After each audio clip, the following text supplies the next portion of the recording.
The Willow Landscape by Clark Ashton Smith. The picture was more than 500 years old, and time had not changed its colors, unless to touch them with the mellow softness of ancient hours, with the gathering morbidezza of bygone things. It had been painted by a great artist of the Song dynasty on a silk of the finest weave, and mounted on rollers of ebony tipped with silver. For 12 generations it had been one of the most cherished possessions of the forefathers of Xi Liang, and it was equally cherished by Xi Liang himself, who, like all his ancestors, was a scholar, a poet, and a lover of both art and nature. Often, in his dreamiest or most meditative moods, he would unroll the painting and gaze upon its idyllic loveliness with the feeling of one who retires to the seclusion and remoteness of a mountain-warded valley. It consoled him in a measure for the bustle and blare and intrigue of the imperial court, where he held an official post of no small honor, since he was not altogether native to such things and would have preferred, like the olden sages, the philosophic peace of a leaf-embowered hermitage. The picture represented a pastoral scene of the most ideal and visionary beauty. In the background arose lofty mountains, rendered vague by the slow withdrawal of morning mists. In the foreground there ran a little stream, descending in mimic turbulence to a tranquil lake, and crossed on its way by a rustic bridge of bamboo, more charming than if it were made of royal lacquer. Beyond the stream and around the lake were willows of vernal green, more lovely and delicious than anything that was ever beheld except in vision or memory. Incomparable was their grace, ineffable their waving. They were like the willows of Shaoshan, the Taoist paradise, and they trailed their foliage as leaning women trail their unbound hair. And partly hidden among them was a tiny hut, and a maiden dressed in peony pink and white was crossing the little bamboo bridge. But somehow the picture was more than a painting. It was more than a veritable scene. It possessed the enchantment of far-off things, for which the heart has longed in vain, of years and of places that are lost beyond recall. Surely the artist had mingled with its hues the diviner iris of dream or of retrospect, and the wine-sweet tears of a nostalgia long denied. Xi Liang felt that he knew the landscape more intimately than any actual scene. Each time that he gazed upon it, his sensations were those of a returning wanderer. It became to him the cool and sequestered retreat in which he found a never-failing refuge from the weariness of his days. And though he was of an ascetic turn, and had never married nor sought the company of women, the presence of the peony maiden on the bridge was by no means exceptionable. In fact, her tiny figure, with its more than mortal charm, was somehow an essential part of the composition, and was no less important to its perfection than the stream, the willows, the lake, and the far-off mountains with their riven veils of mist. And she seemed to companion him in his visits and sojournings of reverie, when he would imagine himself repairing to the little hut or roaming beneath the delicate foliage. In truth, Xi Liang had need of such refuge and of such companionship, illusory though they were. For, aside from his younger brother, Po Lung, a boy of 16, he was alone and without living relatives or comrades, and the fortunes of the family, declining through several generations, had left him the heritor of many debts and little cash or property, except a number of priceless art treasures. His life was increasingly sad, and oppressed by ill health and poverty, for much of the stipend from his secretarial post at the court was necessarily devoted to the cancelling of inherited obligations, and the remainder was barely enough for his own sustenance and the education of his brother.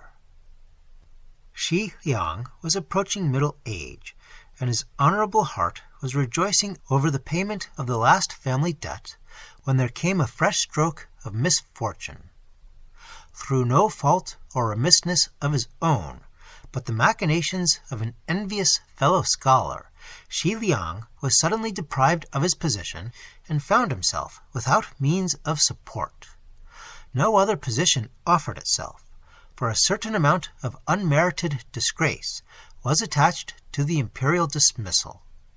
In order to procure the necessities of life and continue his brother's education, Shi Liang was now forced to sell, one by one, many of the irreplaceable heirlooms, the antique carvings of jade and ivory, the rare porcelains and paintings of the ancestral collection.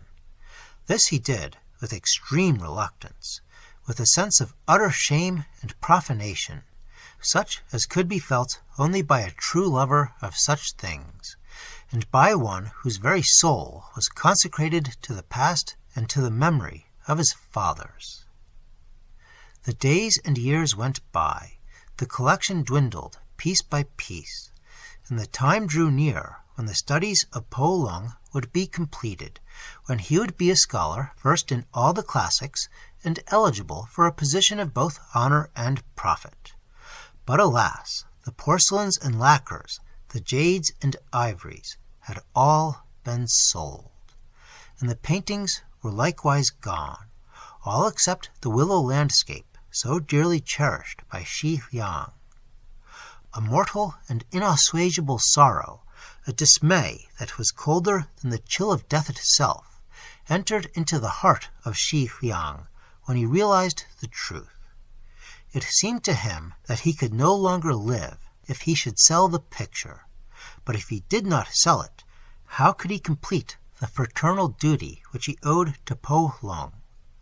There was but one possible course, and he sent word at once to the Mandarin Meng Li, a connoisseur who had purchased other pieces of the old collection, telling him that the willow picture was now for sale. Meng Li had long coveted this picture. He came in person, his eyes gleaming in his fat face with the avidity of a collector who scents a bargain. And the transaction was soon concluded. The money was paid immediately, but Shi Liang begged leave to retain the picture for another day before delivering it to the Mandarin.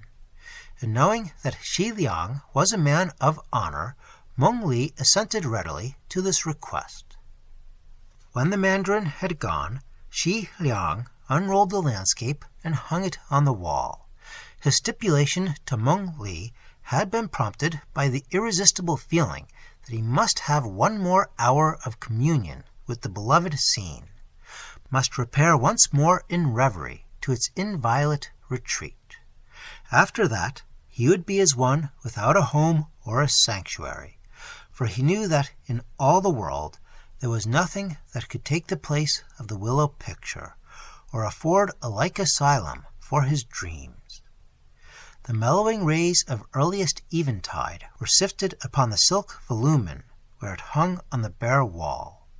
But for Shi Liang, the painting was steeped in a light of supernal enchantment, was touched by more than the muted splendor of the falling sun, and it seemed to him that never before had the foliage been so tender with immortal spring, or the mist about the mountain so glamorous with eternally dissolving opal, or the maiden upon the rustic bridge so lovely with unfading youth. And somehow, by an unaccountable sorcery of perspective, the painting itself was larger and deeper than of yore, and had mysteriously assumed even more of reality, or the illusion of an actual place. With unshed tears in his heart, like an exile who bids farewell to his natal valley, Shi Liang enjoyed the sorrowful luxury of looking upon the willow picture for the last time. Even as on 1,000 former occasions, his fancy strayed beneath the branches, and beside the mere, it inhabited the tiny hut whose roof was so tantalizingly revealed and concealed. It peered at the mountain tops from behind the trailing foliage, or paused upon the bridge to converse with the peony maiden. And now there happened a strange and inexplicable thing. Though the sun had gone down while Xi Liang continued to gaze and dream, and a twilight had gathered in the room, the picture itself was no less plain and luminous than before, as if it were lit by another sun than that of contemporary time and space, and the landscape had grown even larger, till it seemed to Xi Liang that he was looking through an open door on the veritable scene itself. Then, as bewilderment assailed him, he heard a whisper that was not an actual voice, but which seemed to emanate from the landscape and become audible as a thought in his inmost mind. And the whisper said, "Because you have loved me so long and so dearly, and because your heart is native here but alien to all the world beside, it is now permitted that I should become for you the inviolable refuge to which you have dreamed, and a place wherein you can wander and abide forever." So, with the surpassing joy of one whose fondest vision has been verified, the rapture of one who inherits the heaven of his reverie, Xi Liang passed from the twilight room into the morning picture, and the ground was soft with the flower-embroidered grass beneath his heel, and the leaves of the willows murmured in an April wind that blew from long ago, and he saw the door of the half-hidden hut as he had never seen it before, except in fancy, and the peony maiden smiled and answered his greeting when he approached her, and her voice was like the speech of the willows and the blossoms. The disappearance of Xi Liang was a matter of brief and passing concern to those who had known him. It was readily believed that his financial sorrows had driven him to suicide, probably by drowning in the great river that ran athwart the capital. Po Lung, having received the money left by his brother from the sale of the last painting, was enabled to finish his education, and the willow landscape, which had been found hanging on the wall of Xi Liang's abode, was duly claimed by the Mandarin Meng Li, its purchaser. Meng Li was delighted with his acquisition, but there was one detail which puzzled him considerably when he unrolled the volumen and examined it. He could remember only one figure, a maiden in pink and white, on the little bamboo bridge, and now there were two figures. Meng Li inspected the second figure with much curiosity, and was more than surprised when he noted that it had a singular resemblance to Xi Liang. But it was very tiny, like that of the maiden, and his eyes were dim from peering at so many porcelains and lacquers and paintings, so he could not be entirely sure. At any rate, the picture was very old, and he must have been mistaken about the number of figures. However, it was undeniably peculiar. Meng Li might have thought the matter still stranger if he had looked more often at the painting. He might have found that the peony maiden and the person who resembled Xi Liang were sometimes engaged in other diversions than that of merely passing the time of day on the bamboo bridge.